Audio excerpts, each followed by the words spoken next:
This was Boise, Idaho, at the state capitol on Saturday. Deep, deep, deep red Idaho. Look at this.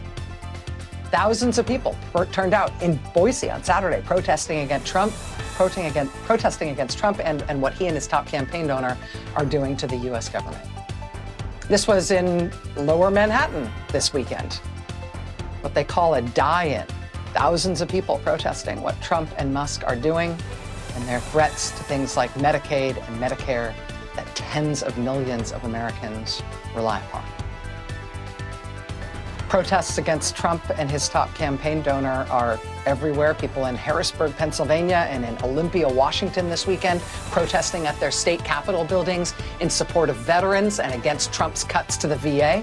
People in Kansas City, Missouri this weekend, Save the Civil Service. People in Reno, Nevada this weekend outside the office of Republican Congressman Mark Maddow. And like I said, some of these protests are big.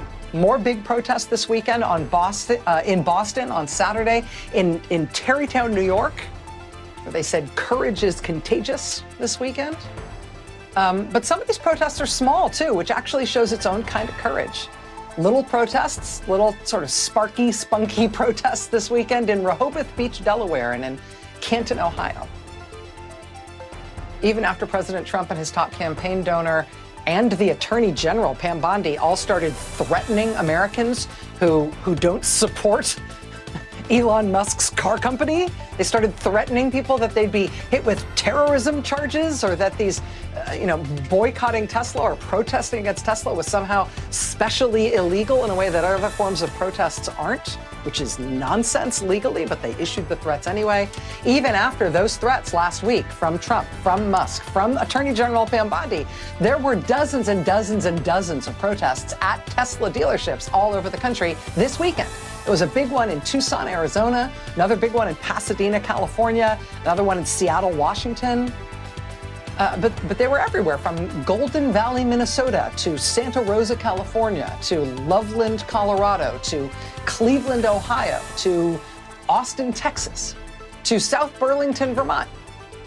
Protesters all over the country with this simple and now defiant message.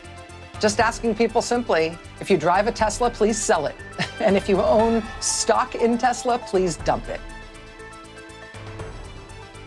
Elon Musk is not a government official, right? He was never elected. And so this is the way people are trying to protest against Elon Musk and his role in our government.